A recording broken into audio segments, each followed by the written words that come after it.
Welcome to Home Education Matters, the weekly podcast supporting you on your home education journey.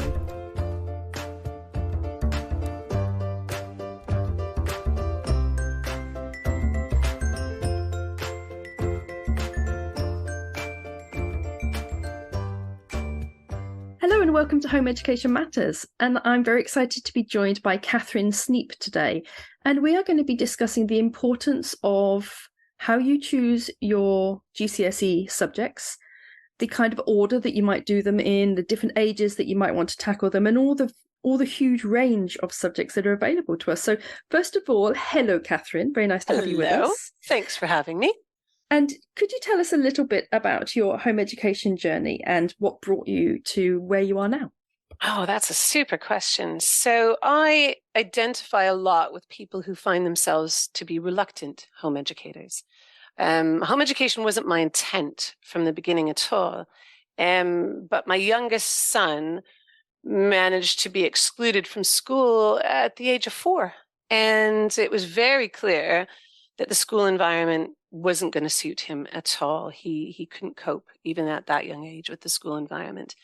For many, many different reasons. And so the only option available was home education. And I kind of thought, well, my eldest wasn't having the best of times. And so if I was going to home educate one, we'd become an entirely home education family. And I thought if I can avoid things like the school run and having to home educate one child during one set of time frame and then rush to get the other one to school, if I could avoid that, that would work well. And so we started really early. I will say that my kids learned how to read and write at school, which was fantastic. And then I took over from there. And so we spent our early years having the most fantastic learning, basically outside of our home. I used to tell people we weren't home educators. We were out educators. We were never home. I used to organize literally hundreds of field trips for the home ed community. We do maybe 2 a week, sometimes 3, and to places like museums and factory tours and just about any place you can imagine. And I found, and I think this is a great thing if you feel that you can do it, I found that if you couldn't find something that you wanted, you could ring a company and say, listen, I home educate my children and I've got some other families and we'd like to learn more about what you do. And I don't think I was ever turned down by a company. I mean, I would call just companies. We were doing a segment on geology and rocks, and I called, it's quite funny. I looked around for mines and quarries near where I lived and I found one, and I rang up the parent company and I said, would you be interested at all in giving some children a tour of your mine? And they bent over backwards. They brought in a bus and they brought in special safety equipment, and it was fantastic. And I did the same thing with the Crown Prosecution Service when we were doing law. And I found that, exposing the children to as much breadth as possible when they were younger was fantastic. So most of our KS3 years were doing that. And I think it's a good lead into GCSEs because a lot of people feel that you must tick off all of the KS3 curriculum before you start GCSEs. And in my experience, and in many home educators' experience, that's not true. You don't need to.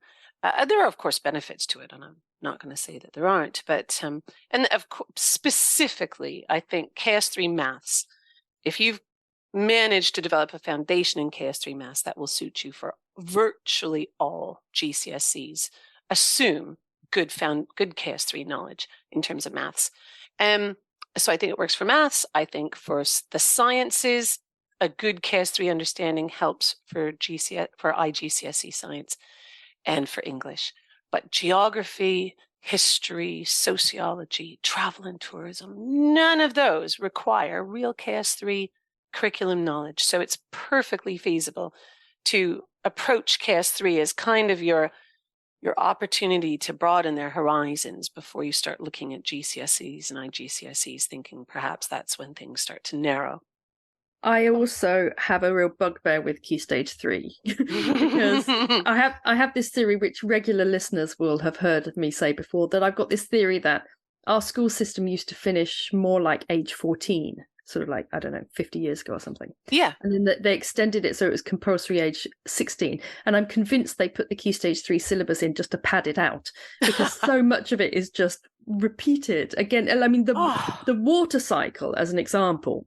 Yes. You know, you do the water cycle when you're 5, 7, 9, 11, 13, 15. And all you basically do is you just do it in a very little bit more detail. And it feels such a pointless waste of time that it really infuriates me. And I can understand how children in schools get to the age of, say, 13, and they just switch off completely because they've actually heard most of the content before in some form or another. And they just think, oh, do you know what? I'm going to gaze out the window. I agree with you. I think averages is the same. Mean, median, and mode is covered, I think, every single year. And I mean, of all the mathematical concepts, that doesn't tend to be the one that young people struggle with a great deal. Don't know why it pops its head up all the time. Maybe teachers like it because it's nice and easy. So they're like, oh, we do a couple of lessons on that. That'd be a doddle. Well, I think that's a good thing. And I think in addition to your theory, my theory about KS3 is that, well, and in fact, the entire curriculum is developed and was developed on the assumption that no one had access to the internet. Yeah. And so your only access to information was going to be a teacher. And your only way to process information would be in a very linear fashion. So you couldn't possibly, as a 14-year-old, absorb concept X if you hadn't had all of these years of giving this information beforehand. Almost like a kind of recognition that you get to kind of that KS3 stage without any real powers of reasoning or deduction or any research capabilities on your own.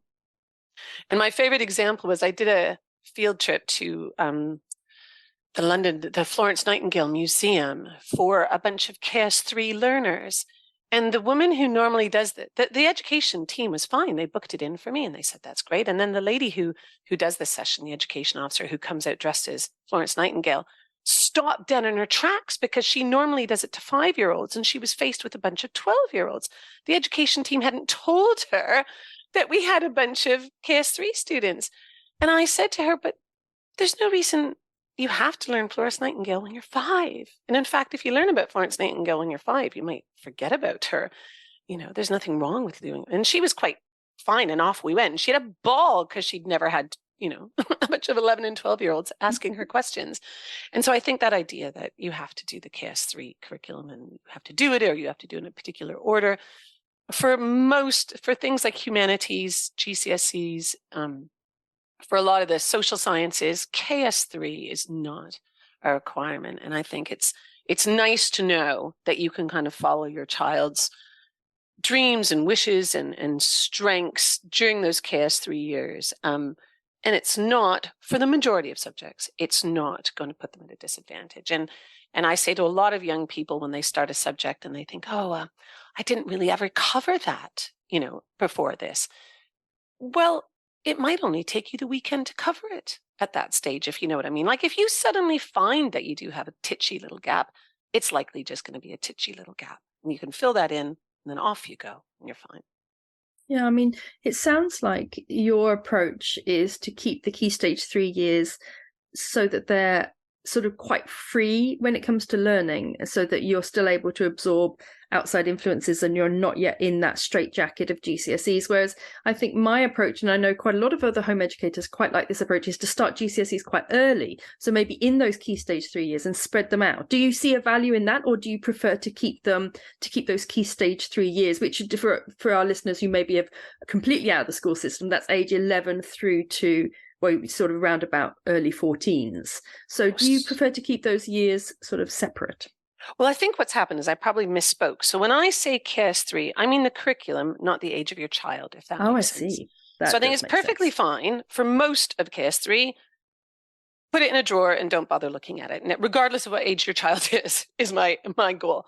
So that kind of part of the curriculum, I think, you know, doesn't have the importance that it necessarily is perceived to have. In terms of young people starting GCSEs, I've had people start GCSEs and IGCSEs with me at age 11. I've had people do A-levels at age 14. My own son did, he wrote his first GCSE at 13. It was GCSE law when it was still available, which guts me that's not still available. Of all of the subjects that's so practical. Politics as well. I know, law and politics. It's very frustrating they got rid of Young people need to know these things. It's like, knowing a mortgage, knowing the law and knowing politics are so vital. So he wrote GCSE law in the last year when he was 13.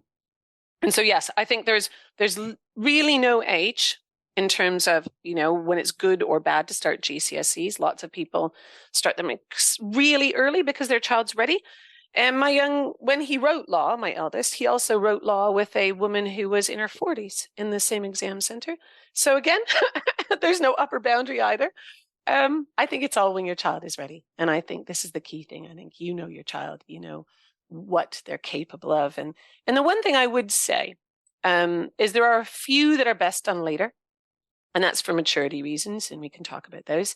There are a few that are best done later if it's an issue to do with further study or further education or your career.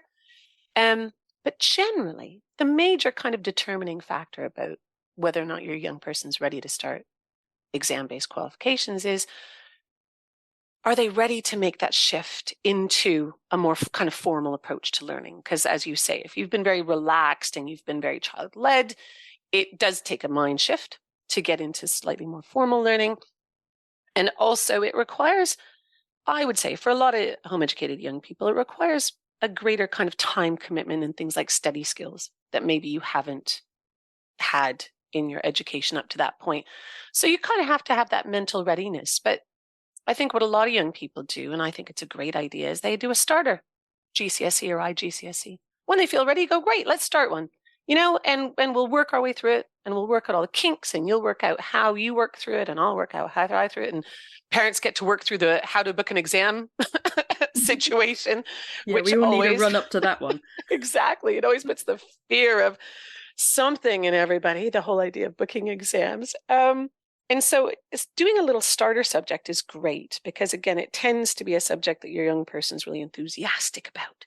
So the general idea is that their enthusiasm will help them over any little humps or glitches along the way because it's turned more formal than they might be used to. And that usually works really well. Yeah. I always find the choice of the first one or two subjects a little tricky because, like you, I quite like to choose subjects that are perhaps, in inverted commas, easier, but also ones that the child is really passionately interested in so that their interests can sort of propel them forward with a bit of momentum. But then obviously I've always got a little eye on the fact that if they do apply to university, so say they absolutely adore maths and they want to sit it at 12 because they're very good at it, I always worry that maybe when they apply to university 6 years later that they may think, well, that maths was taken a long time ago. Do you think there's an element of that for some subjects? Oh, most definitely. Absolutely. For some subjects, there's a real balancing act between when to do it. And the key factors in that decision are usually doing your research in terms of what further study or higher study or extra qualifications or careers or apprenticeships, what they need. And quite often a recent math is quite important. Maths. I have to remind myself to say maths. I usually get around that by saying mathematics. And then I'm sorted. It covers every country, every region if I say mathematics. So normally mathematics is one of those ones that they expect to be recent. The good thing about mathematics is you can get around that by doing maths and then doing higher maths or further maths. You could also get around that by doing, say, statistics first and then doing mathematics later. So there is quite, particularly if your young person is strong in maths, they're not going to mind doing 2 maths, ideally. And the other thing is that English can, again, be one of those subjects where the more recent it is, the better. And science as well. The sciences, if that's your further aim, if you intend A-level sciences, leaving your sciences to later. But if you are the kind of person where science does not feature in your future, and you think to yourself, you know what, I'd like to get it out of the way. I'd like to do it, get it out of the way, get that one done. And then I'm going to focus on the ones that I'm good at. So I'm going to maximize my grades if you're interested in maximizing grades, which again, not everybody is, rightly so. So it really, it's a real personal balance between what's best done later because of what you want to do in the future, what you're really kind of strong at now. And if grades, a particular grade is of importance to you, the consideration of when you would feel exam ready and give yourself the best shot at that grade. But the other key thing, which I'm sure you've talked about before, is the fact that a rewrite is always possible. Rewrites aren't really frowned upon. So if you did your starter GCSE or IGCSE and you got a grade back that you weren't happy with, you can always redo it. And your second grade is normally the one that's counted. With resits, though, you have to declare them all, don't you, in the British system when you apply to university? Yeah, absolutely. So you have to declare them. You have to say that you've done it. But in fact, so many young people do. If you think about the fact that if you go through the school system, if you don't pass your maths and English the first time around, you must keep resitting them. So there's loads of young people out there who have resits. And I think, I don't think it's fair to think that there's kind of a stigma or a kind of an issue with that, because I think it's much more common than people feel. The idea of having 2 grades on your forms, very normal. So for you, you would say that resits are a possibility for any subject if you just wanted to get a higher grade? Absolutely. Yes, absolutely. I mean, I know people who've resat maths, they had a 7 and they're like, no, I want to go for the 9. That's fine. That's great. Nothing wrong with that at all. What about age limits? Because would it be possible to say, for example, do a resit when you're doing your A levels just because you just fancied a higher grade? Oh, that's a good question. The thing about age in GCSEs and IGCSEs, it can really depend on the exam center, first of all. So if you're using schools, private schools or state schools, they often have an age requirement about when you can sit exams. That's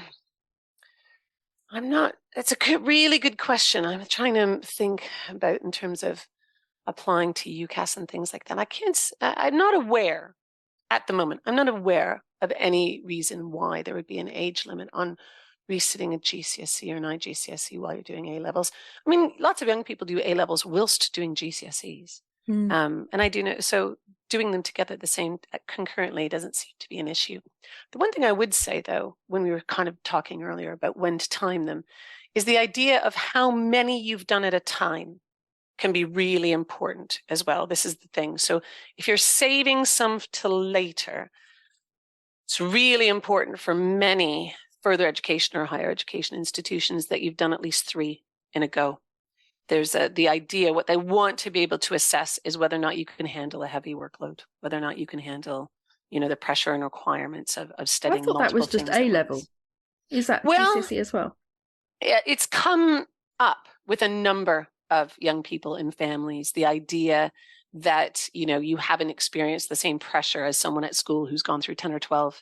So if you can, again, it's really, I think for most parents and guardians, it's about trying to give your young person, the foundation that's going to be best for them. And it's, it's what adds to all our stress and worry. The fact that we, kind of worry, do we have all the ducks in a row? Have we given them every possible chance that they can have? But it's one of those things that if you think, well, I don't want it ever to come back and be a negative, then if you can try to make sure that they've gotten 3 to go in the last year, then it's not going to do you any harm in terms of moving forward. Is there a kind of sweet spot with the amount of GCSEs you should do? Well, it really, again, kind of depends on the young person and what their future goals are. Generally, in my experience, 5 to 6 works well for most young people.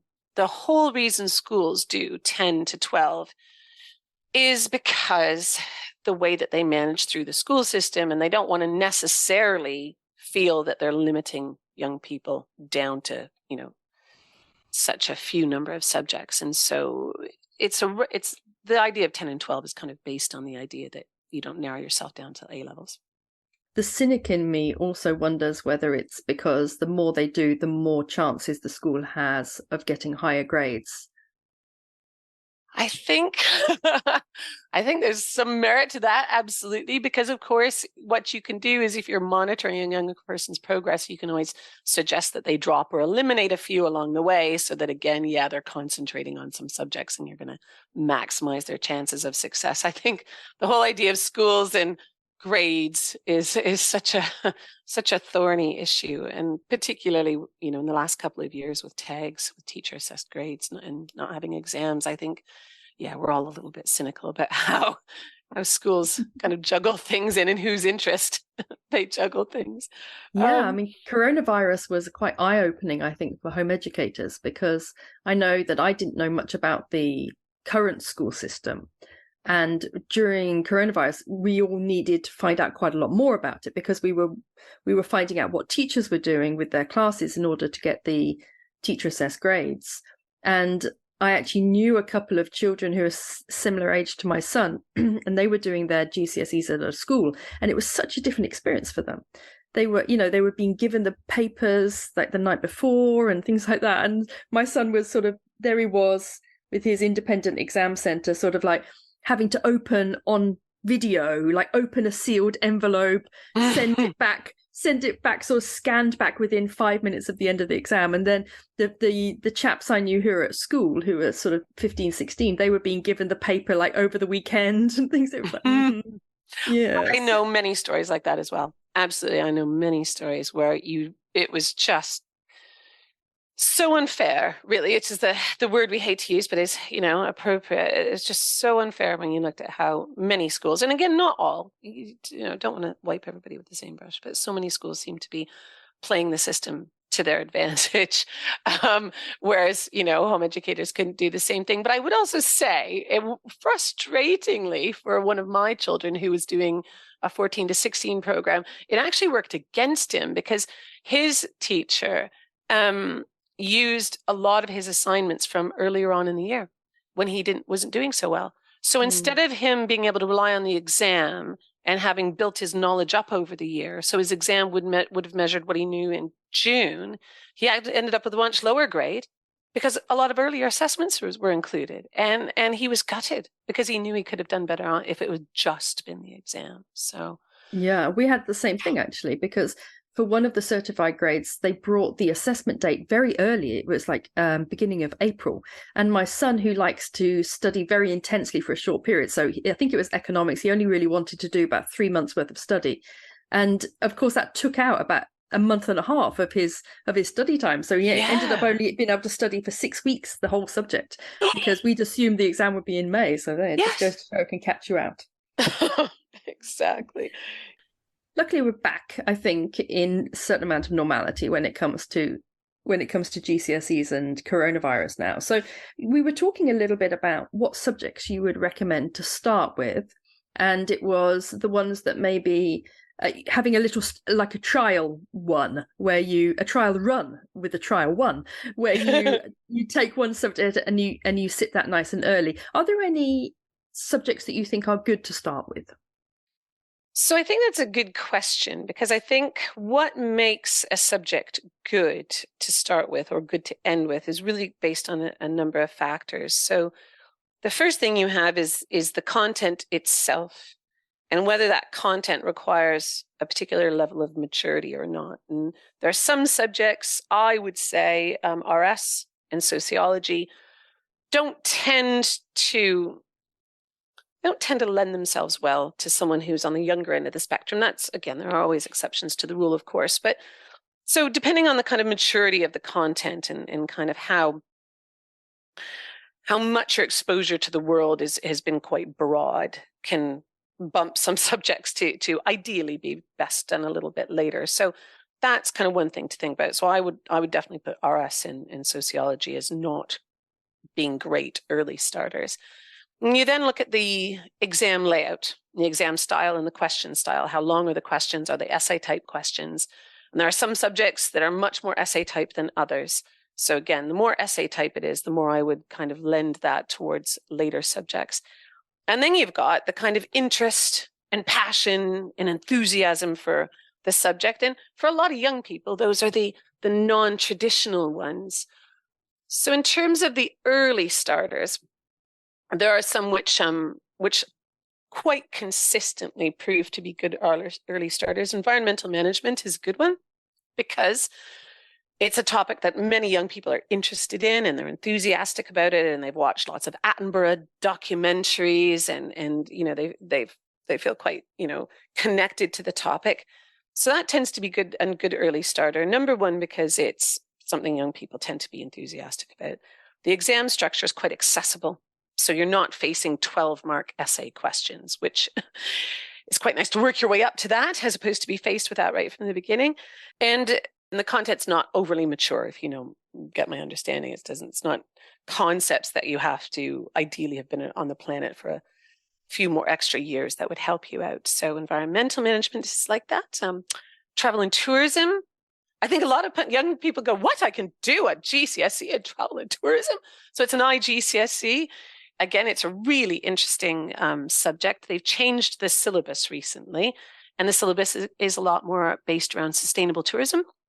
And they've dropped a big chunk of the geography that was in it. So again, it makes it quite accessible.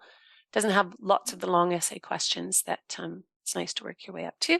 So it's also it's a similar structure, isn't it, to environmental management, because it's the same exam board. So the paper is designed very similarly. So if you know environmental management papers, you sort of know what you're getting with travel and tourism, don't you? You do, exactly. The CIA papers, and I think all the exam boards are like that. They tend to have a kind of similar flow, a similar structure. So once you get used to that, and once you get used to looking at things like mark schemes and examiner reports and trying to anticipate your exam skills, what do you need to do to get the higher band of marks? Again, they're all kind of written. They follow the same flow, which is nice. I recorded a podcast it was an exam hacks podcast. And in it, Chitana said that if you're doing environmental management, then you can do travel and tourism and you can do business studies. And the three have such a crossover that actually you're only doing about a GCSE and a half of content, and you get 3 GCSEs because there's so much crossover. And I thought it was very interesting. And so my daughter's sitting environmental management this summer. And so I thought I'd give it a try, and I printed off a travel and tourism paper last week, and I got her to sit a travel and tourism paper, having done no study at all, not watched any videos on it, nothing at all. And she got an A. And it goes to show how much crossover there is, and also just how much common sense there kind of is in some of these subjects. Well, I think you're absolutely right. I think it's changing a little bit now that TNT, the syllabus, has changed. So the great thing about travel and tourism is it now has more sustainable development in it. So it's more going to be more overlap with environmental management. It's always had a business element to it. So it has always overlapped with business, particularly marketing. It's the marketing section, a little bit of finance, where they overlap nicely. TNT used to really overlap nicely with geography. It had a massive chunk of geography in it, but that's the bit that they've bumped out. So I would say it's kind of got less than that. But the great thing is that happens in so many subjects. I mean, psychology overlaps with human biology, and biology quite nicely. There's an overlap in content. Business and economics overlap a little bit. They're really not very similar at all, because economics is a social science, but they do overlap in some areas. So I think it's a really good point. I think if you can find 2 GCSEs or IGCSEs that overlap, it's so efficient. Such an efficient way of studying. My oldest child, he did the same as your daughter. He was studying geography at college, doing really well. I said, you know what I'm going to do? I'm going to sign you up for environmental management, because I'll bet you can ace that paper just with geography. And he did. Again, he didn't really do anything extra for it. And geography got him through it. So yeah, that makes kind of environmental management a great starter. We interrupt this broadcast to remind you to like and subscribe to our podcast. And don't forget to join our Home Education Matters Facebook group, where you can find details on all our podcasts, any links or resources mentioned, chat to our guests, request upcoming podcasts, and even come on the podcast yourself. Do join us over there. What about children who are maybe quite STEMmy, so like sciencey and mathsy? Are there good early subjects for them? That's a good question. So one of my favorite ones for them is statistics, because I think statistics is a misunderstood topic. The statistics syllabus that I'm familiar with is essentially, it's half research methods and it's half GCSE maths. And it's not the most challenging bit of GCSE maths, if that makes sense. So if you do statistics early on, you're not looking at an exam paper that has loads of essay questions, which is great. So you can kind of get yourself through the process of a GCSE without long essay questions. And you're covering all the research methods that are going to be applicable to every science and social science and even the earth sciences that you come across. Yeah. And you're covering the content for early GCSE math. Great.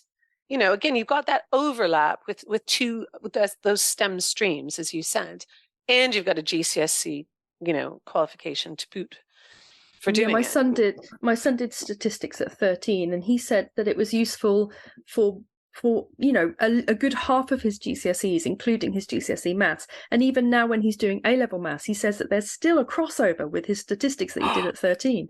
It's Fantastic. helpful. Yeah, I think it's really helpful. And I think a lot of people get put off by statistics because they think about things like probability and they think about the mathematical side of things. But when it comes to having that foundation in research methods, it's so useful and so important.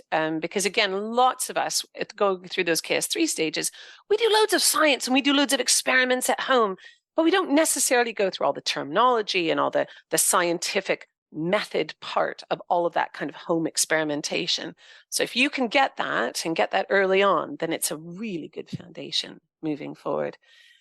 Sometimes English language can be a really good one to start with. Again, you know, if you're going on to, you know, further qualifications where, you know, having the English GCSE is great, but it's not, you know, you're going to be looking at, like you say, STEM or something like that as your kind of future in A levels. If you like English and if you're good at English and you think, yes, I'm going to get my English language out of the way, great. Because again, you could always do English literature further on. Well, English literature isn't considered one of the core ones. But getting English language done, if you love English and if you love reading and creative writing and that's a really kind of positive experience for you, it can be a nice early one if that's kind of suits you. So, and then we were kind of talking about some of the more kind of strange and and kind of weird and wonderful ones that are out there. And I think travel and tourism kind of goes into that camp. There's global citizenship. That's an interesting one. Again, you know, you might have a kind of young activist at home. They might be really interested in that. There's no group project or anything for global citizenship. There is a project, but it is now just embedded within the exam papers, if that makes sense. Okay, so it's like astronomy in that way. You don't need to necessarily have submitted it to be assessed, for example. Exactly. Yes, precisely. And I'm trying to think about what other ones there. Oh, I mean, computing science. Computing science might be one that you want to start with early. Again, if you've been coding and, you know, you've worked your way through Scratch and all of the things that are available to you as you're kind of working through computer skills, that's one that you can do early. So really, I think it comes down to something that's not heavy in essay style questions so that you can spend a lot of time feeling comfortable and confident in the idea of getting yourself through a GCSE. Give yourself some time to develop what are called exam skills, because in a really curious way, every exam board and every exam has very specific requirements about how you write your answers. And it's so frustrating, particularly for any young person with SEND. It seems so illogical and it's so frustrating. They say, well, but I wrote the right answer. Like I wrote accurate, correct things that answered that question. And then you have to say, well, the exam board says that you must have to do it in this order with these connectives and this. And the idea that you've got to develop those exam skills, again, if you can give yourself some time to develop exam skills as you're going through them, doing that kind of early one and then maybe some later ones, you're just going to kind of develop all of that experience, which is good to build up. We got caught out with that with history because my son, it was always his favourite subject for years. He used to go to sleep with like history textbooks by his bed. Aww. And so I thought at about age 13, I thought he's ready for history. And then we sat some past papers and he was getting very low marks, but his content, he knew absolutely all the content, but he couldn't get the exam technique right. And it's so, like you say, it's so specific, some subjects that you have to, it's really about what is on the mark scheme and what they're expecting when it comes to the answers. And so we did a whole year on exam technique. And even so, he only got, I think it was a 6, which for him was very low because he sort of like has got quite high marks for his others. And it was purely because there's a system when it comes to answering some questions, particularly history is a good example of this, where school children tend to be very much trained in the system. So the teacher trains them in this PEE system, make your point, evaluate it, and explain how it answers the question. And you just and then you have an L, which is link it to the previous paragraph or the next paragraph. And it's this very formulaic system of answering papers. And he found that very difficult because he just had all this content and he just wanted to answer the question in his own way. And he found history very limiting in that way, because it did feel like he was trying to jump through a very narrow examiner's hoop. Yep, absolutely. It is so consistent, and it's something that I cover right from the beginning. I say, this is the content, and we're going to learn the content, and these are the hoops, and I'll tell you what the hoops are, and I'll tell you how to jump through them. And I do it exactly in the same way. There's a P, an E, there's an L. This is how you do it. But then, just to make young people's lives slightly more frustrating, which is great of the exam boards, it differs by subject. So you learn what to do in history, and then what you need to do in psychology will be slightly different, or what you need to do in English. The most frustrating one is what the word conclusion means, because a conclusion on an English paper is not written in the same way that a conclusion in economics would be written. And if you summarize what you've previously said on an economics conclusion, if you summarize what you've previously said, you've drawn it all together, you sort of restate your consistent argument, you'll get 0 marks for it, because that's not what they want in a conclusion. So now you've got to learn what they want you to do. So for a lot of young people, it is, especially if you're a very, very kind of logical, linear person. But it comes down to the fact that, well, it's part of the process. You only have to do it while you're doing GCSEs. It's one of those frustrations, but, we all kind of get over the hump and we go, right, we'll learn how to jump through the hoops and we'll do it. And then off we go. And we've got kind of armed with our certificates and our pieces of paper that we wanted, which is really what we're after. So we were talking a little bit about the order of subjects. What about sciences? Is there an order that you would recommend for taking the 4 sciences, if you include astronomy in there? Yeah, that's a really good question. I mean, normally the order would be based on things like overlaps. Are you doing another subject that overlaps well, or have you covered another subject first? So biology and psychology have lovely overlaps. Biology also has some overlap with, I think it might be environmental management, because I was talking about oil spills and fish stocks the other day with someone, and they were doing it in biology, whereas we were doing it in a completely other subject. So biology has really good overlaps. Physics overlaps very well with maths. Chemistry overlaps very nicely with things like statistics. So in terms of, is there a particular order that works well? Not specifically, but again, you might want to do the one earlier that you're most interested in. You might want to do the one earlier if it overlaps with something else. Or in terms of your further study, if you're thinking, I really want to do that one at A level, then leave the IGCSE to last. Because if you leave it to last, number one, you've probably got a higher chance of a better grade. And number two, you've got that kind of recency effect that, might be important when it comes to A levels.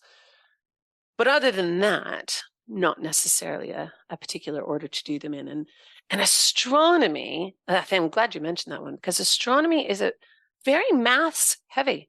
It surprises a lot of people. It's quite mathematical. It's quite hard maths as well, isn't it? It is. I don't want to put anybody off, but it really is.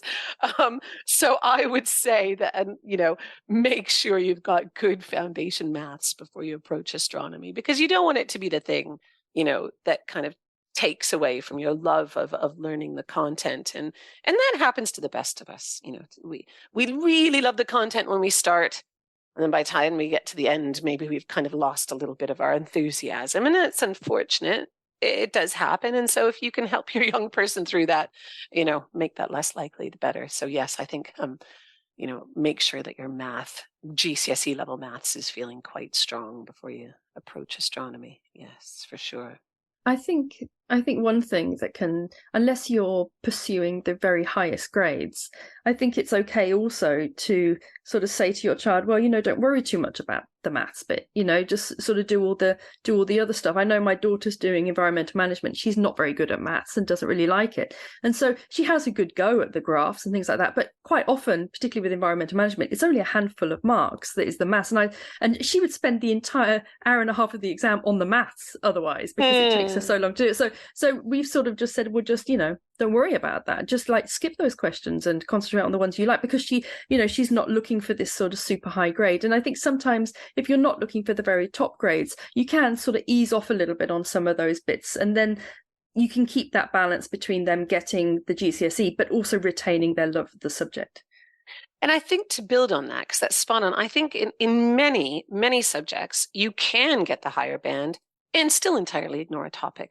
Because I think the moment you show your young person what grade boundaries are and how it works, and they realize that you don't need to get 80% of the questions correct to get a 9. In fact, in some subjects, you only need to get 57% of all of the questions correct to get a 9. It's not a license to lay off, but it's so, it's so freeing, because they suddenly realize I don't have to be perfect to get what is perceived as a perfect grade. They're not the same things. A high grade is not the same as getting, an almost perfect paper. Sure, those things are lovely and great to get if that's what you're aiming for, but it is so possible. And I in business is another one. In business, the maths can sometimes be really frustrating and really annoying for young people, and it's not their strengths. And I'll be honest, it is not mine. Not at all. If there's one bit I was going to avoid, it would be the maths. And you can still get a 9 and not answer those questions, not do well on those questions, because if you look at the grade boundaries, you realize, well, actually, I can achieve that. I can achieve that percentage. And I think that again, working through that process with young people, that's one of those things that you get at the start if you're doing one at the start or something like that, is you get the opportunity to go through grade boundaries and kind of understand how they work, and it makes things more achievable. And I think if you have a young person who suffers from stress and anxiety, and that goes along with things like perfectionism and procrastination, because procrastination stems very naturally from perfectionism, because if you're worried about how perfect you can do it, don't do it. Just don't start. Put it off, because it's so frightening. It's quite freeing to say that actually all of those grades are possible, and it doesn't mean that you have to master every single skill that's on the syllabus. It's nice to do, but it's not necessary. Talking of grade boundaries, do you think there's a case for sitting the foundation levels for any of these exams? Because obviously the grade boundaries are much higher in order to get your pass. Yeah, I mean, I think that's interesting. There are not a lot of subjects that offer things in tiers. There's only a few that do offer a kind of foundation tier versus higher. And I think, again, it comes back to what young people are aiming for, and things like confidence. And I think you have to balance the idea of confidence and grades. And I think you have to also look at what you need for the future, what your future path looks like. And there's certainly, again, there's nothing stopping you from your first one being foundation and then doing a resit that's higher. I think, as you said, usually the best way of kind of navigating through that is doing some past papers. Do the past papers, do a foundation one, do a higher. Think about your young person's kind of mental health, how stressful they're finding the situation, how anxious they are, and think about their future goals. And in most cases, things aren't always, things aren't set in stone. We know, don't we? We know so many different ways of achieving the same thing. And it's part of that school ethos that this is your one chance. You have this 1 year, this one time frame. You must determine your entire future. It all counts on this. And it's nice to go, no, that's not true. Your entire future does not depend on how you perform over these next 6 weeks. There's all sorts of things you can do in addition to that. Are there any subjects that you would consider sort of vital or necessary subjects to take at GCSE? Well, my personal opinion is entirely different from what the education system says, because I'd go back to law and politics and those kinds of things. I think for most colleges and universities, it's the 3 core. It's English language, mathematics, and one of the sciences. And by sciences, they mean physics, chemistry, biology, or human biology. And those are really considered the core. And as a really good example, my eldest son wanted to do geography at A level, and he got a 9 in his geography GCSE, and they didn't care. They didn't even want it on the form. They just wanted to know his English, maths, and science and chemistry. Even though it was the same subject, it didn't even register on their radar. There was a kind of and that was when he went off to sixth form. There was kind of a very prescribed approach. And I think it's really useful to kind of approach your local college or sixth form, even if your child doesn't intend on going there. It's really useful to approach them and ask them what their entry requirements are, and to be really kind of, open and honest. Because if you think to yourself, well, if we needed to change for whatever reason, things happen in our lives where we have to change course.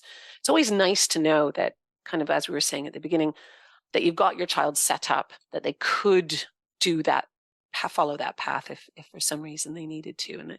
And so there's really those kind of core 3 that are seen as being the key ones. But that is not to say that there aren't young people who go off and achieve amazing things and, get entry into all sorts of different colleges and universities and apprenticeships by not having those. There are certainly ways of doing it. But if you were going to say which ones are required, it's really that kind of standard, what the government says, those 3. What about your favorite ones then? So apart from law and politics, which they stole away from us, what would be your top 5 favorite GCSEs for children? Oh golly, okay, that's a great question. So number 1, and this might be a bit of a shocker, number 1 is economics, because economics is the most practical, real life, everyday subject. The number of times young people their jaws hit the floor when they realize that economics is about what is important in their lives every day, how much money they earn at work, how much they pay for their interest on their mortgage. If you're going to grow up to be an adult, okay, we all grow up to be adults. When you grow up to be an adult and you're faced with all of these impacts on your life, if you've studied economics, you know how all of this works, and you can turn on the TV and suddenly the news makes sense. And when they say that they're raising interest rates in order to combat inflation, you understand what that means and why that works. And because you understand the core fundamentals of how jobs and businesses and government policy works, it also means things like you're a much more informed voter. It means that when you're expected to vote, you now understand more about why these policies are put in place and what they're meant to do.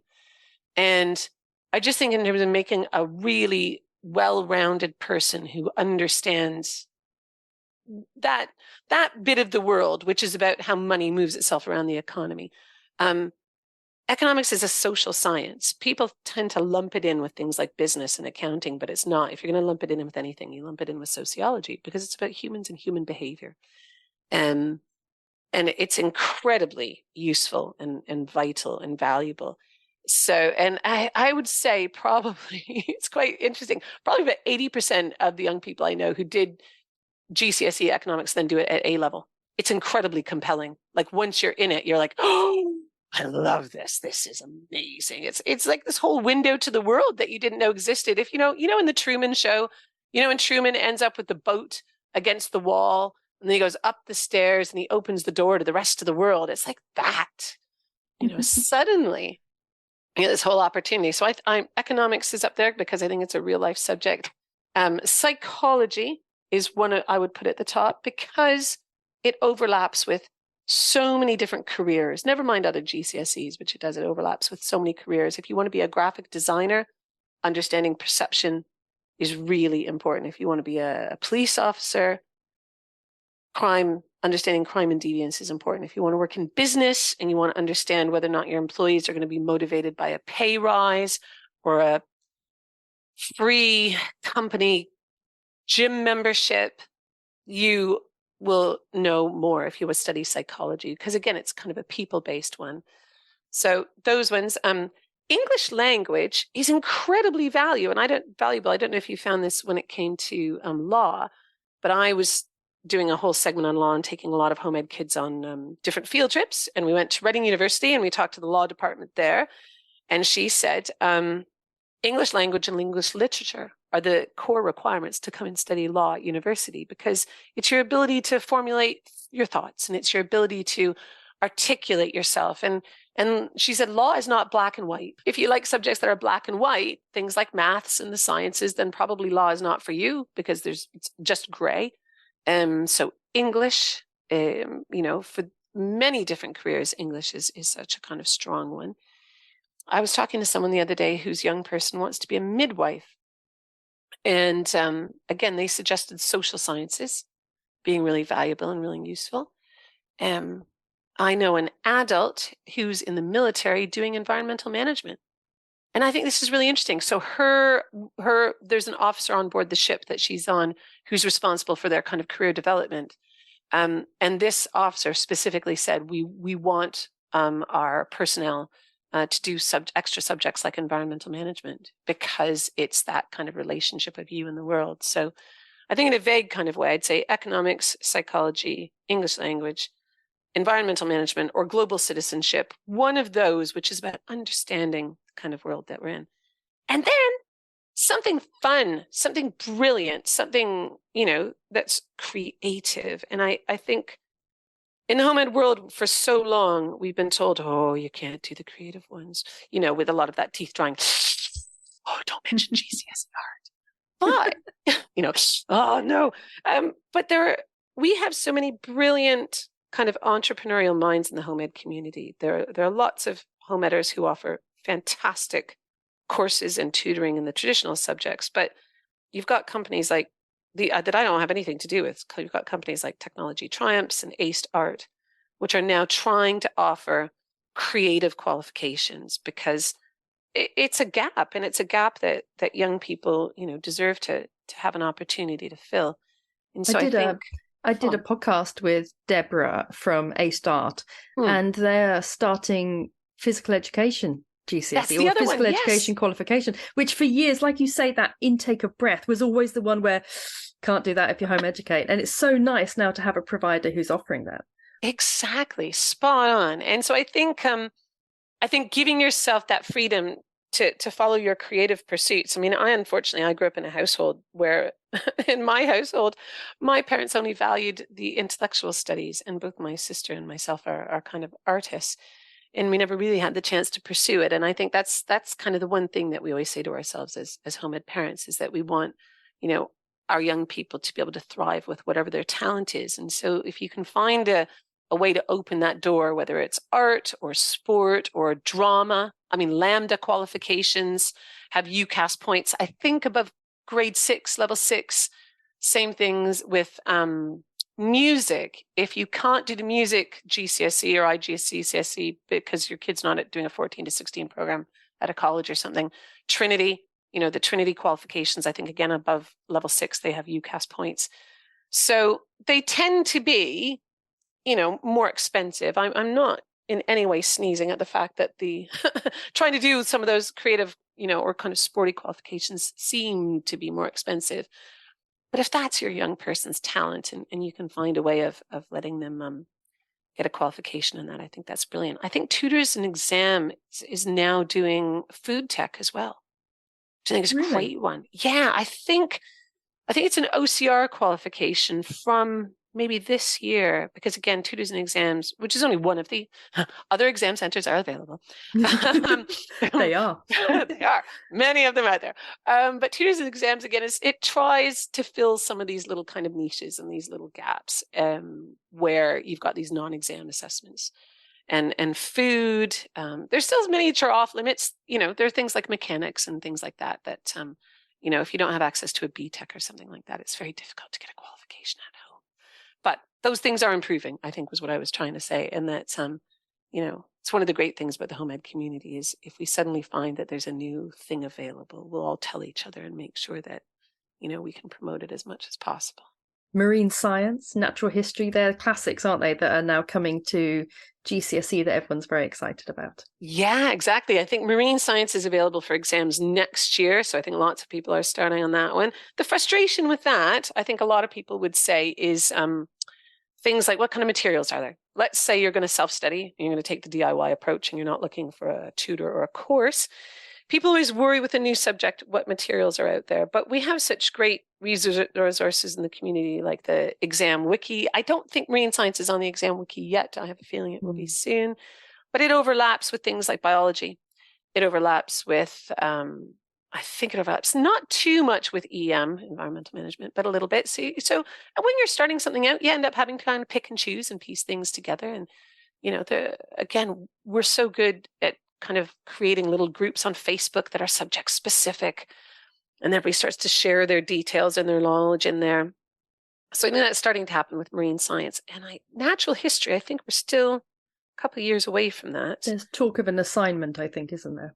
Yeah. But if we're lucky, again, what we'll have is, an exam center or someone kind of step in with the capabilities. What we did with astronomy is we developed sort of us at Homemade Education. We developed a process with tutors and exams that got Edexcel's approval. What that means is when I have somebody who lives at a different part of the country and they can't access tutors and exams, I can say, well, we have a process. It's been approved through tutors and exams and Edexcel. So I'll give the process to your exams officer. And if your exams officer signs it off, bingo, then we've sorted that problem. And I think that's the kind of thing that, again, kind of does happen. I think if you can work your way through the system once and figure out how to get that box ticked, then other exam centers and other solutions will kind of present themselves. So I think I think you're so right as well, that the Homemade community is all about trying to find ways to make things accessible for us that maybe aren't accessible. And we're very good at sort of coming up with these routes in. So can you tell us a little bit about what your company offers and how your company helps us sort of find these sort of like clever routes into different subjects?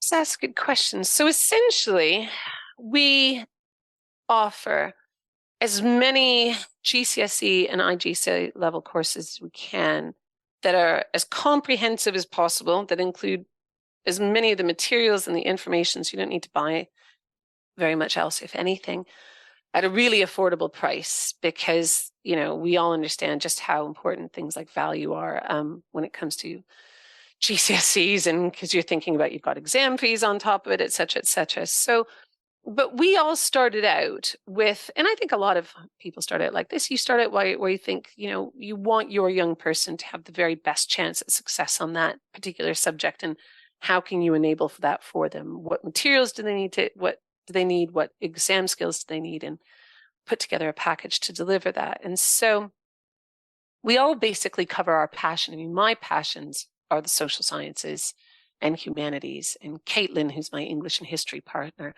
she has a new book coming out. I mean, she's been a teacher and examiner for many years, but she's got a new book coming out, and she's doing her PhD, and she's judging a poetry contest. And her passion and love is English, and Lucy's the same in terms of sciences.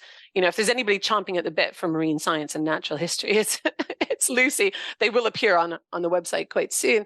And so we're just so passionate, number one, about what we do, but number two, about being able to give young people the best chance at success, and kind of really give them a leg up. And so I also do things like I run a number of different Facebook groups that are subject specific.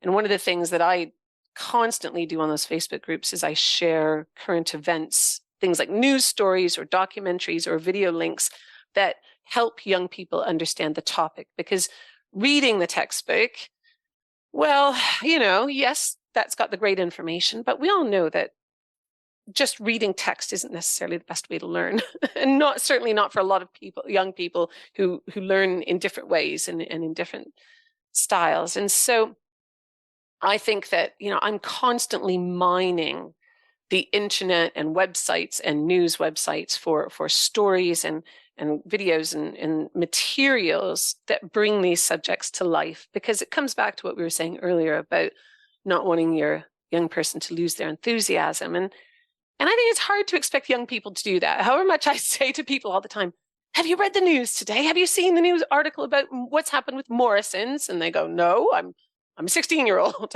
I'm not normally browsing the news, looking for news stories. So I do that for them. And I'll say, this is the story you want to read. It's exactly what we were talking about, brought to life. Environmental management is a good one. There was a brilliant photo essay in The Guardian this week about an oil spill. And what better way to bring an oil spill to life than look at the pictures of the actual kind of situation and the consequences. And so the idea of being able to kind of share and empower young people, whether they're learning with a course or whether they're studying themselves, so that they can, again, kind of have that extra information to bring these topics to life, I think is something that I think is really important. And then we also do other things like access arrangements. I mean, we haven't talked very much about that today, if at all, but I would say in my experience, at least 50% of home educators are home educating because of some aspect of SEND, whether it's officially diagnosed or not. And the idea that your young person could be disadvantaged going through GCSEs or IGCSEs because of that means that access arrangements are so really important. And one of the benefits of using someone like home education is the fact that we can support access arrangements applications, because one of the things that the exams officer will look for is evidence of your young person's normal way of working, in inverted commas. And they're usually not willing to take a parent's word for that, which is quite odd, because you'd think the only person who really knows your kid's normal way of working is you. You know, it's kind of like why you can't sign your own child's passport. It's my child. I'm the person who knows them best. But it kind of follows that same philosophy, doesn't it? And so quite often I'm writing letters and providing support so that I can say, no, this is how this young person learns. And in terms of, do they need extra time, or do they need a scribe, or they do need a reader? It's unfortunate, and I'm not saying it's the way the system should be, but if you need an independent person to come in and substantiate, your child's needs, it's always nice to have someone who can do that for you. So we can do that.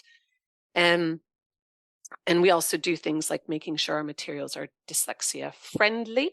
Although it's quite interesting, again, this kind of balancing SEND and how you can create materials. I normally make sure that my materials are all quite low contrast.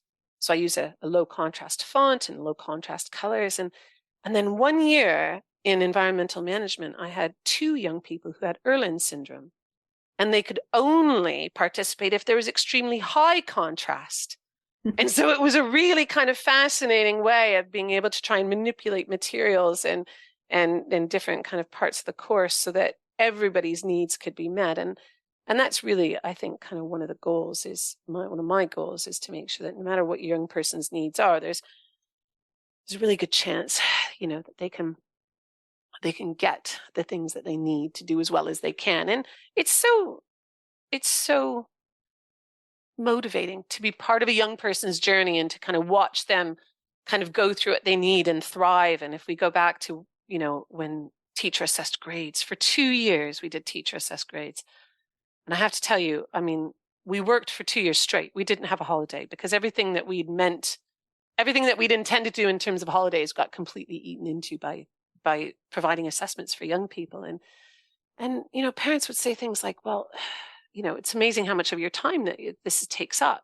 The fact that you have to do all this extra stuff in order to get our young person grades. And my answer is always, well, it's only a bit of my time, but it's that step into the future for your young person's life. So a couple of months of my time is no big deal. I mean, that fades away into nothingness, but that's what, as we all knew, so many young people during TAGs were worried about being left behind. And frankly, some were. The system failed a lot of young people. And so we worked our buns off to try and make sure that none of our young people would be left behind. And if we could pass someone to someone else and get them sorted. And tutors and exams, again, we're kind of picking people up at the last minute, going, oh, quickly, we'll see if we can get you a tutor. And quickly, if we can get you a tutor, get everybody through. So manic. But that's what we home educators are like, aren't we? We're very kind of, cohesive group. And if we can make safety nets for each other, or or make little slingshots where we can help propel people into the future in a better way we can. And so where can our listeners find you on your websites or social media? Would you like to tell us where they can find you? So we have a website, which is www.homemadeeducation.com. And everything's there and available and in a kind of nice, easy to use visual kind of way. I'm on Facebook quite a bit. I'm not on Instagram very much. I am.